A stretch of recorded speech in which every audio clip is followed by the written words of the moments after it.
నమస్తే, welcome to BDD news. ముందుగా headlines.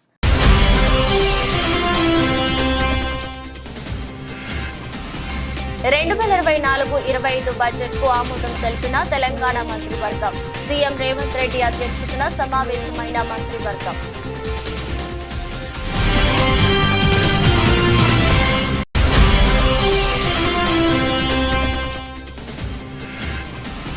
AP ఉప ముఖ్యమంత్రితో ఆస్ట్రేలియా హై కమిషనర్ భేటీ.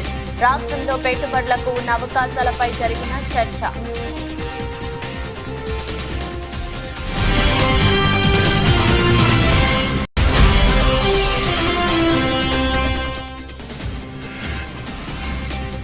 ప్రతిపక్ష నేతగా తొలిసారి అసెంబ్లీకి కేసీఆర్. బడ్జెట్ ప్రసంగం సమయంలో సభలో ఉండాలని నిర్ణయించుకున్న కేసీఆర్.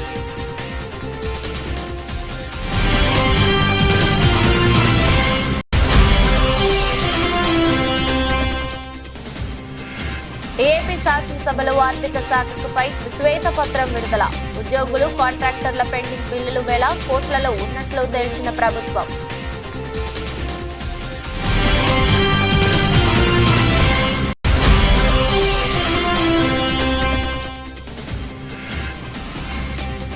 భారీ నష్టాల్లో స్టాక్ మార్కెట్లు. సెన్సెక్స్ 538 పాయింట్ల పతనం.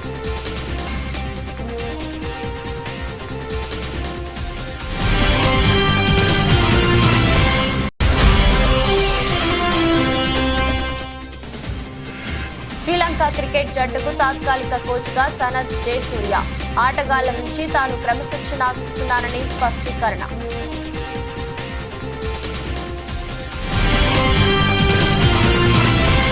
రాష్ట్ర బడ్జెట్ కు తెలంగాణ మంత్రివర్గం గురువారం ఆమోదం తెలిపింది. బడ్జెట్ పద్దును గవర్నర్ కు ఉప ముఖ్యమంత్రి మల్లు భట్టి విక్రమార్క అందించనున్నారు. బడ్జెట్ పద్దును స్పీకర్, మండలి చైర్మన్ ముఖ్యమంత్రి రేవంత్ రెడ్డి కూడా అందించారు. ముఖ్యమంత్రి రేవంత్ రెడ్డి అధ్యక్షతన అసెంబ్లీ కమిటీ హాలులో రాష్ట్ర మంత్రివర్గం సమావేశమైంది. రాష్ట్ర బడ్జెట్ 2024-25కు ఆమోదం తెలిపింది. మధ్యాహ్నం 12 గంటలకు భట్టి విక్రమార్క బడ్జెట్ ను ప్రవేశపెట్టనున్నారు. ఆంధ్రప్రదేశ్ శాసనసభలో ఆర్థిక శాఖపై ప్రభుత్వం శ్వేతపత్రం విడుదల చేసింది. 2019-24 మధ్య 1,41,588 కోట్లు పెండింగ్ బిల్లులు ఉన్నట్లు గుర్తించారు. ఉద్యోగులు, కాంట్రాక్టర్ల పెండింగ్ బిల్లులు 1,000 కోట్లలో ఉన్నట్లు ప్రభుత్వం తేల్చింది. పెండింగ్ బిల్లుల్లో 93,000 కోట్లు CFMS లోకి అప్లోడ్ చేయలేదని ప్రభుత్వం పేర్కొంది. 48,000 కోట్ల మేర బిల్లులు అప్లోడ్ చేసినా చెల్లింపులు జరపలేదని తెలిపింది. నీటిపారుదల శాఖ పోలవరం బిల్లుల భారీగా పెండింగ్ లో ఉన్నట్లు వెల్లడించింది.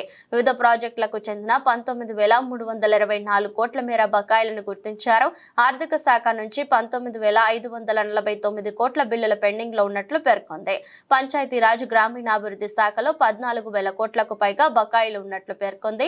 మున్సిపల్ శాఖలో 7,700 కోట్లకు పైగా బకాయిలను గుర్తించినట్లు పేర్కొంది. మాజీ ముఖ్యమంత్రి, ప్రధాన ప్రతిపక్ష నేత కల్వకుంట్ల చంద్రశేఖరరావు తెలంగాణ అసెంబ్లీకి వచ్చారు.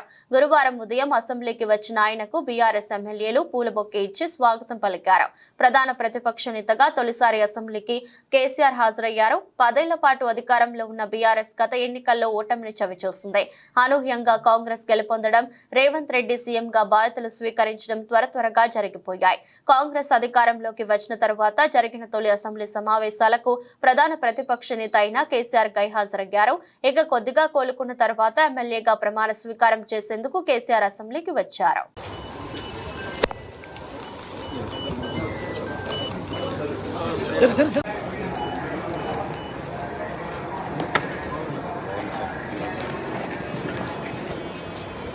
ఆంధ్రప్రదేశ్ రాష్ట్ర ఉప ముఖ్యమంత్రి పవన్ కళ్యాణ్ తో Australia high commissioner Philip Green మంగళవారంలోని ఉప ముఖ్యమంత్రి నివాసంలో మర్యాదపూర్వకంగా భేటీ అయ్యారు. ఈ సందర్భంగా ఫిలిప్ గ్రీన్ ని సత్కరించి కూరగాయలతో కూడిన బొకే అందజేశారు. ఈ సందర్భంగా ఆంధ్రప్రదేశ్ రాష్ట్రంలో పెట్టుబడులకు ఉన్న అవకాశాలపై చర్చించారు. రాష్ట్రం నుంచి ఉన్నత విద్యకు ఆస్ట్రేలియా వెళ్లే విద్యార్థుల సంఖ్య పెరుగుతోందని, ఆ దేశంలో ఉన్న విద్యావకాశాలు, విద్యా సంస్థల వివరాలను తెలియజేసేందుకు తగిన గైడెన్స్ అందించాలని ఈ చర్చల్లో శ్రీ పవన్ కళ్యాణ్ ప్రస్తావించారు. అందుకు ఆస్ట్రేలియా హై కమిషనర్ సానుకూలంగా స్పందించారు. కాంగ్రెస్ ప్రభుత్వం ప్రవేశపెట్టిన బడ్జెట్ పై ప్రతిపక్ష నేత కేసీఆర్ ఫైర్ అయ్యారు. ఏ ఒక్క పాలసీ సరిగా లేదన్నారు. ఓ కథలా బడ్జెట్ ప్రసంగం ఉందంటూ విమర్శించారు. బడ్జెట్ సమావేశాలకు హాజరైన కేసీఆర్ అనంతరం అసెంబ్లీ మీడియా పాయింట్ లో మాట్లాడారు. పద్దులో దళిత బంధు ప్రస్తావన లేకపోవడం విచారకరమన్నారు. ప్రభుత్వం అన్ని వర్గాలను మోసం చేసినట్లు బడ్జెట్ ఉందని విమర్శించారు. మత్స్యకారులకు భరోసా లేదని, రైతు బంధు ఎప్పుడు వేస్తారనే ప్రస్తావనే లేదని దుయ్యబట్టారు. ప్రభుత్వానికి పాలసీ లేదని బడ్జెట్ చూసిన తర్వాత అర్థమైందన్నారు. ఒత్తి చెప్పడం తప్ప కొత్తది ఏమి లేదు. ఒత్తి పలుకులు పలకడం తప్ప కొత్తగా చెప్పింది ఏమి లేదు. ఏ ఒక కొత్త సంక్షేమ పథకం కానీ ఏది కూడా లేదు. మహిళల పట్ల కూడా చాలా స్పష్టంగా చెప్పాల్సిన అవసరం ఉండే. కానీ వాళ్ళు మేము 1,00,000 కోట్లు ఇస్తాం అన్ని రుణాలు, ఆ రుణాలు వీలేదో ఇస్తున్నట్టుగా ఆల్రెడీ ఉన్న స్కీమే, నథింగ్ న్యూ అబౌట్ ఇట్, ఏమి లేదు. వెరసి ఇష్యూ యాజ్ ఏ హోల్. దురదృష్టం ఏంటంటే, చాలా బ్యాడ్ లక్ ఏంటంటే, మేము కూడా ప్రభుత్వం ఏర్పడిన తర్వాత కనీసం ఒక 6 మాసాల సమయం వాళ్ళకి ఇవ్వాలని మేము అనుకున్నాం. నేను కూడా శాసనసభకు పెద్దగా రాలేదు. కానీ ఈరోజు బడ్జెట్ చూస్తే ఏ ఒక్క పాలసీ ఫార్ములేషన్ జరగలేదు. రాష్ట్రానికి సంబంధించినటువంటి ఏ ఒక్క విషయంలో కూడా ఈ అర్బక ప్రభుత్వం ఇప్పటి వరకు పాలసీ ఫార్ములేషనే చేసినట్టుగా కనపడతలేదు. వ్యవసాయం ఉంది, మాకు స్పష్టమైన అవగాహన ఉండే ఈ రాష్ట్రంలో వ్యవసాయ స్థిరీకరణ జరగాలని మేము 2 పంటలకు కూడా ఇచ్చినాం రైతు బంధు. వీళ్ళు ఎగ్గొడతామని చెప్తా ఉన్నారు. మేమేదో రైతులకు ఇచ్చిన డబ్బును దాన్ని పాడు చేసినాము, చెడగొట్టినాము, దుర్వినియోగం చేసామన్న పద్ధతిలో దురదృష్టకరమైన వ్యాఖ్యలు చేస్తూ ఉన్నారు. అంటే ఇది పూర్తిగా రైతు శత్రు ప్రభుత్వం అనేది తెలుస్తూ ఉంది. ధాన్యం కొనుగోలు చేయలేదు, విద్యుత్ సరఫరా చేయడం లేదు, నీరు సరఫరా చేయడం లేదు, చాలా ఇబ్బందులు పెడతా ఉన్నారు. ఇంకా రైతు భరోసా, రైతు బంధు గురించి ప్రస్తావనే లేదు. ఎప్పుడేస్తారని మా ఎమ్మెల్యేలు అడిగితే కూడా కనీసం సమాధానం చెప్తలేరు. కాబట్టి రైతులను వంచింది ప్రభుత్వం, వృత్తి కార్మికులను వంచింది. ఒక్క పాలసీ, ఇండస్ట్రియల్ పాలసీ ఏమిటి? ఏమి లేదు. బట్టి గ్యాస్ ట్రాష్ పంచరంగ ఈస్మాన్ కలర్ లాగా చెప్పడం తప్ప, స్టోరీ టెల్లింగ్ లాగా ఉన్నది తప్ప బడ్జెట్ చెప్పినట్టు లేదు. రాష్ట్రంలో వ్యవసాయ పాలసీ ఏమిటి, పారిశ్రామిక పాలసీ ఏమిటి, ఐటీ పాలసీ ఏమిటి, ఇంకా ఇతర అనేక పాలసీలు, పేద వర్గాలకు సంబంధించిన పాలసీ ఏమిటి అనే దాని మీద ఏ ఒక్క దాని మీద కూడా గ్యాస్ ట్రాషే తప్ప, చిల్లర మల్లర ప్లాట్ఫామ్ స్పీచ్ లాగా ఉంది తప్ప అది బడ్జెట్ ప్రసంగం లాగా లేదు. రాజకీయ సభలలో చెప్పినట్టు ఉంది తప్ప ఏ ఒక్క పాలసీని కూడా నిర్దిష్టంగా ఈ పనిని మేము ఎట్లా సాధిస్తాం, మా గోల్స్ ఇవి, మా టార్గెట్స్ ఇవి అనే పద్ధతి కానీ పద్దు కానీ లేదు. ఇది పేదల బడ్జెట్ కాదు, రైతుల బడ్జెట్ కాదు, యువల బడ్జెట్. విశ్లేషణలో మీకు తెలుస్తుంది. భవిష్యత్తులో బ్రహ్మాండంగా మేము దీన్నంతా కూడా చీల్చి చెండాడబోతాం. Thank you. తెలంగాణ 2024-25 వార్షిక బడ్జెట్ ఉప ముఖ్యమంత్రి ఆర్థిక మంత్రి బట్టి విక్రమార్క అసెంబ్లీలో ప్రవేశపెట్టారు. 2,91,159 కోట్లతో 2024-25 ఆర్థిక సంవత్సరానికి బడ్జెట్ ను ప్రతిపాదించారు. ఇందులో రెవెన్యూ వ్యయం 2,20,945 కోట్లు కాగా మూలధన వ్యయం 33,487 కోట్లుగా ప్రతిపాదించారు. సంక్షేమం, అభివృద్ధికి భారీగా నిధులు కేటాయించినట్లు తెలుస్తోంది. మెట్రో వాటర్ వర్క్స్ కు 3,385 కోట్లు, నూతనంగా ఏర్పాటు చేసిన హైడ్రాకు 200 కోట్లు, జిహెచ్ఎంసీలో మౌలిక వస్తుల కల్పనకు 3,065 కోట్లు, హెచ్ఎండిఏలో మౌలిక వస్తుల కల్పనకు 500 కోట్లు, వ్యవసాయానికి 72,659 కోట్లు, ఉద్యానవనం 737 కోట్లు, పశుసంవర్ధక శాఖకు 1,980 కోట్లు కేటాయించారు. ఇక 500 గ్యాస్ సిలిండర్ పథకం కోసం 723 కోట్లు, గృహజ్యోతి పథకానికి 2,418 కోట్లు ప్రతిపాదించారు.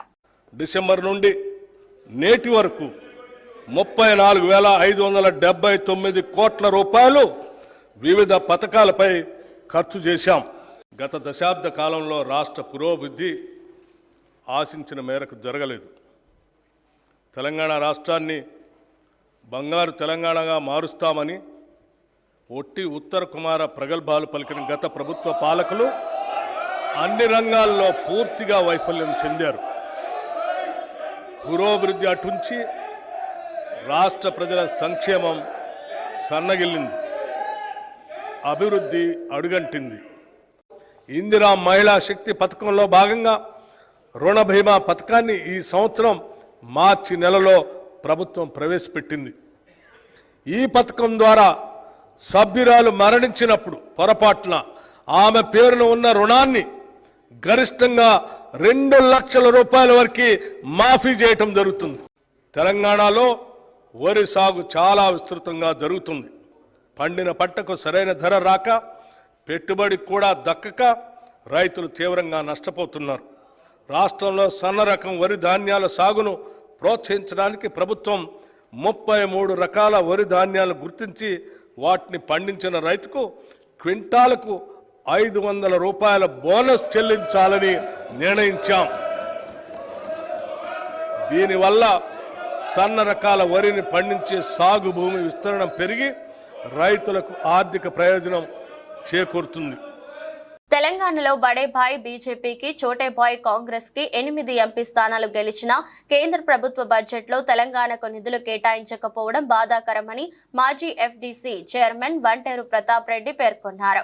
కేంద్ర ప్రభుత్వ బడ్జెట్ లో తెలంగాణకు నిధులు కేటాయించకపోవడాన్ని నిరసిస్తూ సిద్దిపేట గజ్వేల్లో మాజీ ఎఫ్డీసీ చైర్మన్ వంటేరు ప్రతాప్ రెడ్డి, మాజీ ఏఎంసీ చైర్మన్ మా Srinivas, municipal chairman Rajamouli Gupta media సమావేశం నిర్వహించారు.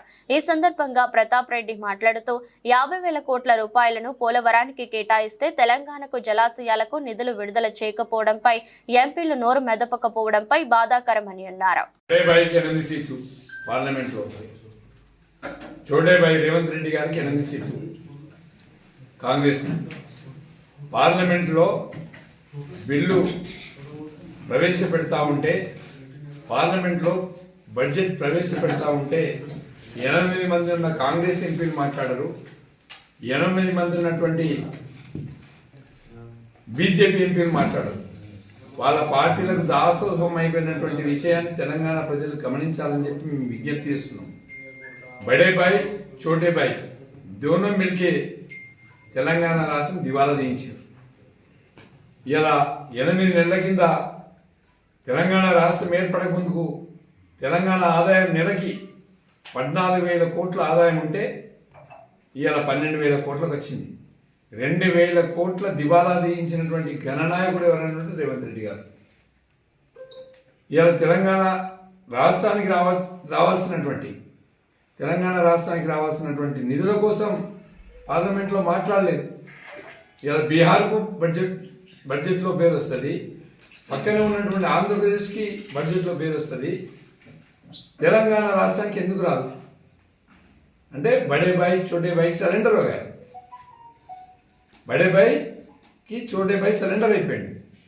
కాబట్టి ఇక్కడ ఓటు నోటు విషయంలో సరెండర్ అయ్యింది. కాబట్టి తెలంగాణ రాష్ట్రానికి నిధులు వచ్చే ప్రశ్నే లేదు, తెలంగాణ రాష్ట్రానికి ఏమి రాదు కూడా. ఇలా ప్రతి రైతు కూడా దివాలా అయిపోయాడు.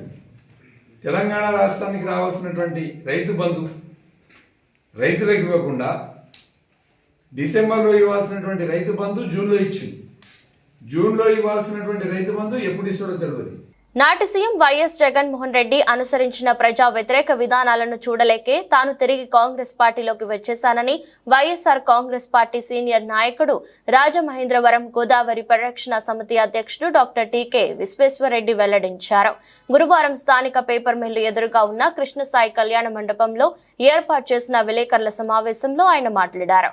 తొలుత నగర కాంగ్రెస్ అధ్యక్షుడు బాలేపల్లి మురళీధర్ మాట్లాడుతూ గత 30 ఏళ్లుగా కాంగ్రెస్ పార్టీలో వివిధ పదవులు నిర్వహించి అటు పార్టీకి ప్రజలకు సేవలు అందించిన డాక్టర్ విశ్వేశ్వరరెడ్డి తిరిగి సొంత గూటికి రావడం శుభ పరిణామమని వ్యాఖ్యానించారు. డాక్టర్ విశ్వేశ్వరరెడ్డికి సాదర స్వాగతం పలికారు.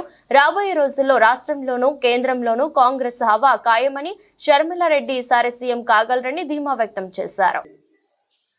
ఇంకా బలోపేతం చేయాలి కాంగ్రెస్ పార్టీ అనే ఉద్దేశంతో షర్మిలా గారి యొక్క నాయకత్వం భవన్ విజయవాడలో మన పిసిసి అధ్యక్షురాలు షర్మిలారెడ్డి గారి యొక్క సమక్షంలో మన మార్టిన్ గారు అలాగే మిగతా నాయకుల యొక్క సమక్షంలో అక్కడ కాంగ్రెస్ పార్టీలో జాయిన్ అవ్వడం జరిగింది. మరి మీ అందరికీ తెలుసు, మధ్యలో కాంగ్రెస్ పార్టీలో నేను టౌన్ సెక్రటరీ నుంచి రాష్ట్ర సెక్రటరీ వరకు అనేక హోదాల్లో పదవులు నిర్వహించడం జరిగింది. అలాగే సేవాదళ తరపున కూడా చాలా కార్యక్రమాలు చేయడం కూడా జరిగింది. రాజమండ్రిలో కాంగ్రెస్ పార్టీ తరఫున అనేక సేవా కార్యక్రమాలు చేసి అనేక మందికి ఇళ్ల పట్టాలు, అలాగే లోన్స్, కుట్టు శిక్షణ కేంద్రాలు, ఇలాగ అనేక కార్యక్రమాలు కాంగ్రెస్ పార్టీలో ఉండి చేయటం జరిగింది. రాజశేఖర రెడ్డి గారు చనిపోయిన తర్వాత వాళ్ళ అబ్బాయి ఒంటరిగా ఉన్నాడు. అతనికి మనం కూడా చేదోడుగా ఉండాలని చెప్పి వైఎస్ఆర్ కాంగ్రెస్ పార్టీలోకి ఆయనతో పాటు జగన్ గారితో పాటు పిసిసి సెక్రటరీకి రిజైన్ చేసి వైఎస్ఆర్ పార్టీలోకి వెళ్ళటం జరిగింది. కానీ మరి జగన్మోహన్ రెడ్డి గారు మనం ఎంతసేపు రాజశేఖర రెడ్డి గారిని దృష్టిలో పెట్టుకుని జగన్మోహన్ రెడ్డి గారు కూడా వాళ్ళ అబ్బాయి కాబట్టి అదే రకంగా ఉంటాడనే ఫీలింగ్ తోటి ఆయనతో ప్రయాణం చేయడం జరిగింది. కానీ జగన్మోహన్ రెడ్డి గారికి మరి రాజశేఖర రెడ్డి గారిలో ఉన్నటువంటి క్వాలిటీస్ కానీ ఆ హెల్పింగ్ నేచర్ కానీ అవన్నీ ఏమి లేవు. రైల్వే ప్రయాణికులకు గుడ్ న్యూస్. బడ్జెట్ లో రైల్వేకు 2.62 లక్షల కోట్లు కేటాయించినట్లు కేంద్ర రైల్వే మంత్రి అశ్విని వైష్ణవ్ తెలిపారు. ఇందులో 1.08 లక్షల కోట్లు రైల్వే భద్రత కోసం వినియోగిస్తామని చెప్పారు. డిమాండ్ దృష్ట్యా ప్రస్తుత ఆర్థిక సంవత్సరంలోనే 2,500 అదనపు జనరల్ కోచ్లు తీసుకొస్తున్నామన్నారు. మరో 10,000 సాధారణ కోచ్లను తయారు చేపట్టామని చెప్పారు. బడ్జెట్ లో వీటికి నిధులు కేటాయించినట్లు తెలిపారు. चालू वित्तीय वर्ष में 2,500 एक्स्ट्रा जनरल कोच मैन्युफैक्चर करने का और उसके बाद में और फैसला लिया गया कि 10,000 एक्स्ट्रा जनरल कोच मैन्युफैक्चर करने का सैंक्शन किया गया. तो ये दोनों चीजें आज इस बजट में कवर हो गई. ఏలూరు జిల్లా ఏలూరు పట్టణ డీఎస్పీ శ్రీనివాసులు పోలీస్ సిబ్బందితో కలిసి వాహనాలు తనిఖీ చేపట్టారు. ఇటీవల ప్రభుత్వ ఆసుపత్రిలో వరుసగా ద్విచక్ర వాహనాల చోరీ జరుగుతుండటంతో ఈ తనిఖీలు చేపట్టామని డీఎస్పీ శ్రీనివాసులు మీడియా ద్వారా తెలిపారు. మనకు గత కొద్ది రోజులుగా మనకు ఏలూరు ప్రభుత్వ హాస్పిటల్లోనూ కొద్దిగా దొంగతనాలు జరుగుతున్నాయి అనే కొన్ని వార్తలు రావడం జరిగింది. దాని మేరకు మా ఎస్పీ గారు స్పందించేసి విజిట్ చేసేసి దీనిలోనే కొద్దిగా విజిట్ చేసి ఏ ప్రాబ్లమ్స్ ఉన్నాయని చెప్పి ఒకసారి కనుక్కోమని చెప్పడం జరిగింది. దాని మేరకు ఈరోజు ఈ హాస్పిటల్ను సందర్శించడం జరిగింది. ఆర్ఎం గారితో పాటు మా 2 టౌన్ శ్రీ ప్రభాకర్, మా ఎస్ఐస్తో పాటు. ఇక్కడ మామూలు సెక్యూరిటీ గార్డ్స్ కూడా ఉన్నారు. దగ్గర 59 మంది వరకు ఇక్కడ సెక్యూరిటీ గార్డ్స్ కూడా ఉన్నారు. వాళ్ళకి చెప్పడం జరిగింది జాగ్రత్తగా ఉండాలి, ఎలాంటి జాగ్రత్తలు తీసుకోవాలి, ఎలాంటి దొంగతనాలు జరుపుకోకుండా అని. అలాగే సీసీ కెమెరాలు కూడా కొన్ని పనిచేయటం లేదు. ఇప్పుడు ఆసుపత్రి వర్గాల వరకు, అధికార వర్గాల వరకు కూడా వాళ్ళ దృష్టికి తీసుకొని రావడం జరిగింది. వాళ్ళు కూడా తొందరలోనే కెమెరాలు ఇన్స్టాల్ చేస్తామని చెప్తున్నారు. కొన్ని పనిచేయటం లేదు, అవి కూడా రిపేర్ చేస్తున్నారు.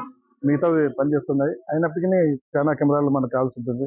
ఎందుకంటే దగ్గర 2,500 నుంచి 3,000 వరకు ప్రతిరోజు ఇక్కడ ఈ హాస్పిటల్ను సందర్శిస్తుంటారు. అది సిబ్బంది కావచ్చు, ఇక్కడ పేషెంట్స్ కావచ్చు, వాళ్ళకు సంబంధించిన అటెండర్స్ కావచ్చు, వీళ్ళంతా కూడా చాలా మంది వస్తుంటారు. కాబట్టి ఈ విధంగా చాలా బిజీగా ఉంటుంది ఈ హాస్పిటల్. అయినప్పటికీ ఇక ముందు ఇంతకుముందు బాగానే చేస్తున్నారు ఉద్యోగాలు. ఇప్పుడు దొంగతనాలు కూడా సంబంధించేసి ఈ సంవత్సరం ఇంతవరకు 4 మోటార్ సైకిల్ దొంగతనం జరిగింది. అయితే అందులో 3 మోటార్ సైకిల్ ఆల్రెడీ మనము స్వాధీనపరచుకోవడం జరిగింది.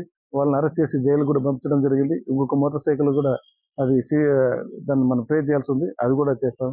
రాజకీయ దురంధరుడు స్నేహశీలర్ కాంగ్రెస్ పార్టీ సీనియర్ నాయకుడు ఉడతల రాజేశ్వరరావు ఆశలను కొనసాగించడమే తన లక్ష్యమని, వారసత్వంగా వచ్చిన ప్రజల ప్రేమాభిమానాలు పొంది వారికి సేవ చేస్తానని హుజూరాబాద్ కాంగ్రెస్ పార్టీ నియోజకవర్గ ఇన్ఛార్జి ప్రణవ్ అన్నారు.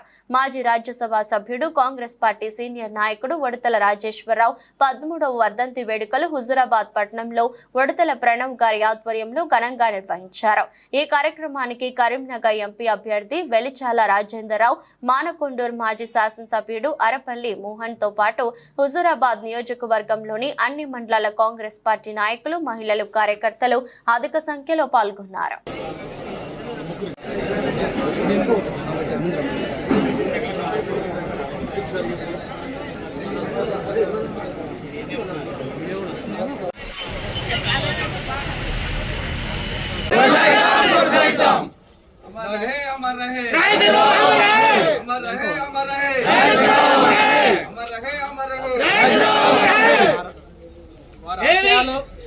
ఏదైతున్నాయో నాకు శక్తివంతన కృషి చేస్తూ మీ అందరి ప్రోత్సాహంతో, మీ అందరి సపోర్ట్తోని ఇట్లనే ముందుకు పోవాలి మీ అందరూ. దివ్యాంగులపై అనుచిత వ్యాఖ్యలు చేసిన ఐఏఎస్ అధికారి స్మితా సబర్వాల్ తన వ్యాఖ్యలను వెనక్కి తీసుకోవడంతో పాటు బహిరంగంగా క్షమాపణ చెప్పాలని దివ్యాంగుల నెట్వర్క్ జిల్లా కన్వీనర్ ఇనుముల సతీష్ డిమాండ్ చేశారు. మంతనిలోని ప్రెస్ క్లబ్ లో గురువారం ఏర్పాటు చేసిన విలేకరుల సమావేశంలో మాట్లాడుతూ లక్షలాది మంది దివ్యాంగుల్లో ఆత్మవిశ్వాసాన్ని పెంపొందించాల్సిన ఐఏఎస్ అధికారి స్మితా సబర్వాల్ వారు మనోధైర్యాన్ని కోల్పోయే విధంగా సోషల్ మీడియా వేదికగా ఆయన ట్విట్టర్ ద్వారా మాట్లాడటం బాధాకరమన్నారు. ఐపీఎస్ ఐఏఎస్ లో దివ్యాంగులకు సైతం రిజర్వేషన్ కల్పించాలని సూచించాల్సింది పోయి ఐఏఎస్ లో దివ్యాంగులకు రిజర్వేషన్ ఎందుకని మాట్లాడటం మమ్మల్ని ఎంతగానో బాధించిందన్నారు. లక్షలాది మంది దివ్యాంగుల్లో ఆత్మవిశ్వాసాన్ని పెంపొందించాల్సినటువంటి అధికారులు ఏదైతే వారిలో ఒక మనోధైర్యాన్ని కోల్పోయే విధంగా వ్యాఖ్యలు చిత్తూరు ద్వారా చేసినటువంటి స్మితా సబర్వాల్ చేసిన వ్యాఖ్యలను కూడా మంచి రోజుగా దివ్యాంగుల పక్షాన్ని మేము తీవ్రంగా ఖండిస్తూ ఉన్నాం. ఒక ఐఏఎస్ అధికారినే ఉండి గత ప్రభుత్వంలో కీలకంగా వ్యవహరించిన అహంతో మాట్లాడిందా లేదా తనకే పూర్తి స్థాయి అధికారులను మాట్లాడిందా తెలియదు. కానీ భారత రాజ్యాంగం, పార్లమెంటు, శాసనసభలు, లోకసభలు మా యొక్క దివ్యాంగుల సంక్షేమం కోసం ఉన్నటువంటి హక్కులను కాలరాసే విధంగా మాట్లాడిన వ్యాఖ్యలు మేము తీవ్రంగా ఖండిస్తూ ఉన్నాం. ఎవరైతే వికలాంగులకు సంబంధించిన దివ్యాంగులకు సంబంధించినటువంటి ఐఏఎఫ్ఎస్లు కానీ ఐపీఎస్లలో ఎందుకు లేవని ప్రశ్నించాల్సిన ఒక ఐఏఎస్ అధికారి ఐఏఎస్లలో ఉండమని చెప్పేసి మాట్లాడడాన్ని మేము తీవ్రంగా ఖండిస్తూ ఎంతోమంది లక్షలాదిగా మందిగా ఉన్నటువంటి మా వికలాంగుల్లో ఒక నైరాశ్యం నింపింది ఆ వ్యాఖ్యలు. కాబట్టి దీనిపై మేము తీవ్రంగా ఖండిస్తూ ఉన్నాం. వెంటనే మా తెలంగాణకు సంబంధించినటువంటి వికలాంగుల సమాజానికి కూడా ఆమె బహిరంగంగా క్షమాపణ చెప్పాలని చెప్పేసి గత వారం రోజులుగా మామూలు చేస్తున్నా కూడా ఇప్పటి వరకు ఆమెలో స్పందన లేదు, ప్రభుత్వంలో కూడా స్పందన అని చెప్పేసి ఈ సందర్భంగా తెలియజేస్తా ఉన్నాం. ఏదైతే ఆమె మీద వెంటనే వికలాంగుల చట్టం సెక్షన్ 92 ప్రకారం కేసు నమోదు చేయడమే కాకుండా ఏదైతే భారత శిక్షా స్మృతి దాని ప్రకారంగా మన కొత్తగా చట్టాల ప్రకారం కూడా ఆమె మీద కేసు నమోదు చేయాలి. అదేవిధంగా ఆ యొక్క ఏదైతే ప్రవర్తన నియమావళి ఉద్యోగుల ప్రవర్తన నియమావళి కింద ఆమె మీద శాఖాపరమైన చర్యలు కూడా తీసుకోవాలని చెప్పేసి కూడా ఈ సందర్భంగా ప్రభుత్వాన్ని డిమాండ్ చేస్తూ ఎవరైనా దివ్యాంగులను కించపరిచినా ఏది చేసినా మా తెలంగాణ ఉన్న అదేవిధంగా మా మట్టిని కానీ పెద్దపల్లి జిల్లాలో ఉన్నటువంటి దివ్యాంగుల సమాజం ఎవరు కూడా ఊరుకోరని, కాబట్టి దివ్యాంగుల మీద కామెంట్ చేసేటప్పుడు చాలా ఆచితూచి వ్యవహరించాలని చెప్పేసి కూడా ఈ సందర్భంగా సూచిస్తూ స్మితా సబర్వాల్ గారు వెంటనే బహిరంగంగా మరొకసారి దివ్యాంగుల సమాజం మీద చేసినటువంటి వ్యాఖ్యలు ఉపసంహరిస్తూ ఆమె క్షమాపణ చెప్పని చెప్పి కూడా ఈ సందర్భంగా డిమాండ్ చేస్తా ఉన్నాం. పార్లమెంట్ లో ప్రవేశపెట్టబడిన బడ్జెట్ వ్యవసాయ రంగానికి తీవ్ర అన్యాయం చేశారని వ్యవసాయ కార్మిక సంఘం ఖమ్మం జిల్లా కార్యదర్శి పొన్నం వెంకటేశ్వరరావు విమర్శించారు. ప్రపంచంలో అత్యధిక వ్యవసాయ సాగు విస్తీర్ణంలో మొదటిది మన దేశమని అన్నారు. దేశస్థుల జాతీయ ఉత్పత్తిలో 15% వ్యవసాయ రంగానిదే అయినప్పటికీ ఆ రంగాన్ని కేంద్ర ప్రభుత్వం గతంలో లాగా పట్టించుకోలేదని 48 లక్షల కోట్ల బడ్జెట్ లో 1.52 లక్షల కోట్లు కేటాయించి చేతులు దులిపేసుకుందని విమర్శించారు. రైతు పండించిన పంటలకు మద్దతు ధరల ప్రస్తావన లేదని అన్నారు. స్వామినాథన్ సిఫార్సులు అమలు చేస్తూ అన్ని పంటలకు కనీస మద్దతు ధరలు నిర్వహించి చట్టబద్ధత కల్పించాలని కోరుతున్నారు. వర్గాలకు లాభం చేకూర్చేటటువంటి బడ్జెట్గా ఉండేది ఇప్పుడు కేవలం కార్పొరేట్ వర్గాలకు మాత్రమే కాదు, ఏదైతే బీజేపీ పాలిత రాష్ట్రాలు ఉన్నాయో ఆ రాష్ట్రాలకు ఎక్కువ నిధులు కేటాయించారు. చివరకు బీజేపీ పాలిత రాష్ట్రాల కన్నా బీజేపీకి సపోర్ట్ చేసే పాలిత రాష్ట్రాలకు నిధులు కేటాయించినట్టుగా కనపడతా ఉంది. అశ్రద్ధ పక్షపాతంతో కూడుకున్న బడ్జెట్ పేదవాళ్ళకి, వ్యవసాయ కార్మికులకు, రైతులకు వ్యతిరేకమైనటువంటి బడ్జెట్. ఆహార భద్రతకి భంగం వాటిల్లుతోంది, ఉపాధి హామీకి నష్టం వాటిల్లుతోంది, రైతాంగానికి సబ్సిడీలు కట్ అవుతున్నాయి. అందుకోసం ఈ బడ్జెట్ని వ్యతిరేకిస్తూ ఈ నిరసన కార్యక్రమం. నిన్న నిర్మలా సీతారామన్ గారు పెట్టిన బడ్జెట్ ప్రజా వ్యతిరేకమైంది, రైతు వ్యతిరేకమైంది, వ్యవసాయ కార్మికులకు వ్యతిరేకంగా ఉంది. ఈరోజు కేంద్రంలో 45 లక్షల కోట్ల రూపాయల బడ్జెట్లో ఆహార భద్రత తగ్గించడం అంటే సుమారు 80 కోట్ల మంది ప్రజలకి ఆహార భద్రత కల్పిస్తున్న ఈ యొక్క ప్రభుత్వం ఈరోజు ఆహార భద్రతకి డబ్బు కేటాయించకుండా సబ్సిడీలు తగ్గించడం వల్ల రేపు రేషన్ షాపులు దివాలా తీసి అనేక మంది ఇప్పటికే రక్తహీనతతో బాధపడుతున్న మహిళలు కానీ, రక్తహీనతతో బాధపడుతున్న అనేక మంది కూలీలు చనిపోయే ప్రమాదం ఉంది. అందుకని వారి ఆరోగ్యాలు బాగుండాలన్నా, వారి జీవనం బాగుండాలన్నా ఏదైతే తగ్గించిన బడ్జెట్ ఉందో దాన్ని వెంటనే పెంచాలని చెప్పేసి ఆహార భద్రతకు బడ్జెట్ పెంచాలి, ఉపాధికి బడ్జెట్ పెంచాలి, వ్యవసాయ రంగానికి బడ్జెట్ కేటాయింపులు పెంచాలని చెప్పేసి వ్యవసాయ కార్మిక సంఘం మేము డిమాండ్ చేస్తూ ఈ బడ్జెట్ను తీవ్రంగా వ్యతిరేకిస్తూ ఉన్నాం. వెంటనే సవరించి అన్యాయం. దేశీయ స్టాక్ మార్కెట్లు గురువారం భారీ నష్టాల్లో ప్రారంభమయ్యాయి. బడ్జెట్ 2024 తర్వాత నిఫ్టీ నెలవారీ గడువు నేడు ముగుస్తుంది.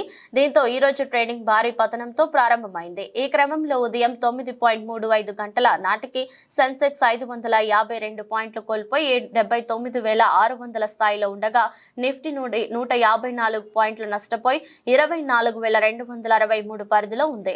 మరోవైపు బ్యాంక్ నిఫ్టీ 538 పాయింట్లు తగ్గి 50,786 స్థాయికి చేరుకోగా నిఫ్టీ మిడ్ క్యాప్ 100 సూచి 290 పాయింట్లు పతనమై 56,578 పరిధిలో కొనసాగుతోంది. గ్లోబల్ మార్కెట్ నుంచి వెలువడుతున్న ప్రతికూల సంకేతాల మధ్య భారత స్టాక్ మార్కెట్ కూడా నేడు ప్రతికూల ధోరణిలో కొనసాగుతోంది. ఈ క్రమంలో Axis bank, Hindalco, Shriram finance, Tata steel, Divi's labs కంపెనీల స్టాక్స్ టాప్ 5 నష్టాల్లో ఉండగా SBI life insurance, LNT, Tata motors, ONGC, Britannia సంస్థల స్టాక్స్ టాప్ 5 లాభాల్లో ఉన్నాయి. FY25 మొదటి త్రైమాసికంలో తన ఆదాయాలను నివేదించిన తర్వాత యాక్సిస్ బ్యాంక్ షేర్ ధర గురువారం ప్రారంభ ట్రేడ్లో 5% పైగా పడిపోయింది. బీఎస్ఈలో యాక్సిస్ బ్యాంక్ షేర్లు 5.76% క్షీణించి ఒక్కొక్కటి 1,168.25కి చేరుకున్నాయి. ఇప్పటి తరం క్రికెటర్లలో అనేక మంది ఫ్యాషన్ ఐకాన్లుగా నిలుస్తారు. చిత్ర విచిత్రమైన హెయిర్ స్టైల్స్, టాటూలు, చెవులకు రింగులు, ముక్కు పుడకలు ధరిస్తూ పలువురు క్రికెటర్లు అందరి దృష్టిని ఆకర్షిస్తుంటారు. అయితే శ్రీలంక క్రికెట్ జట్టు తాత్కాలిక కోచ్, బ్యాటింగ్ దిగ్గజం సనత్ జయసూర్య ఆలోచనలు మరోలా ఉన్నాయి. క్రికెట్ అనేది జెంటిల్మెన్ క్రీడ అని, యువ ఆటగాళ్లకు క్రమశిక్షణ అవసరమని జయసూర్య అభిప్రాయపడ్డారు. అంతేకాదు ఆటగాళ్లందరూ జుట్టు కత్తిరించుకుని సాధారణ హెయిర్ స్టైల్ ను అనుసరించాలని సూచించాడు. క్రికెటర్లు నీట్ గా ఉండడం అవసరమని, అభిమానులు తమను గమనిస్తుంటారన్న విషయాన్ని క్రికెటర్లు గుర్తించాలని జయసూర్య పేర్కొన్నారు. తాను ప్రస్తుతం శ్రీలంక జట్టుకు తాత్కాలిక కోచ్గా మాత్రమే ఉన్నానని, ఆటగాళ్లు క్రమశిక్షణతో ఉండాలని కోరుకుంటానని తెలిపాడు. టీమిండియాతో Sri Lanka T20 series, one day series ఆడనున్న నేపథ్యంలో జయసూర్య వ్యాఖ్యలు ప్రాధాన్యత సంతరించుకున్నాయి. జయసూర్య వ్యాఖ్యలను శ్రీలంక ఆటగాళ్లు ఎంతవరకు పాటిస్తారన్నది ఆసక్తి కలిగిస్తోంది. వార్తలు ముగించే ముందు మరోసారి హెడ్లైన్స్.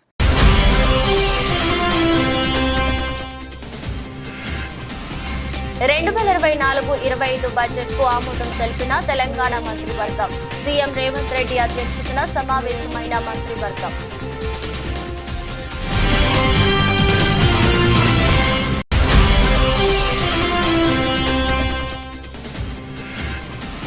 ఏపీ ఉప ముఖ్యమంత్రితో ఆస్ట్రేలియా హై కమిషనర్ భేటీ. రాష్ట్రంలో పెట్టుబడులకు ఉన్న అవకాశాలపై జరిగిన చర్చ.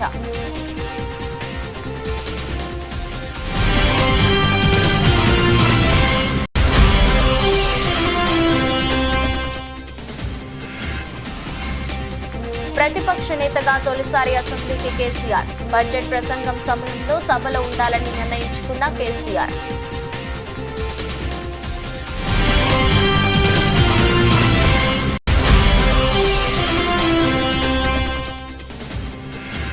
ఏపీ శాసనసభలో ఆర్థిక శాఖపై శ్వేతపత్రం విడుదల. ఉద్యోగులు, కాంట్రాక్టర్ల పెండింగ్ బిల్లులు వేల కోట్లలో ఉన్నట్లు తేల్చిన ప్రభుత్వం.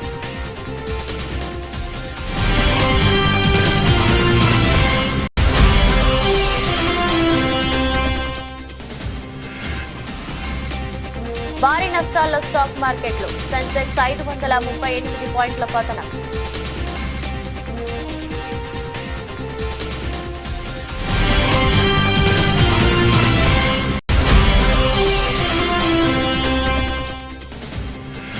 శ్రీలంక క్రికెట్ జట్టుకు తాత్కాలిక కోచ్గా సనత్ జయసూర్య. ఆటగాళ్ల నుంచి తాను క్రమశిక్షణ ఆశిస్తున్నానని స్పష్టీకరణ.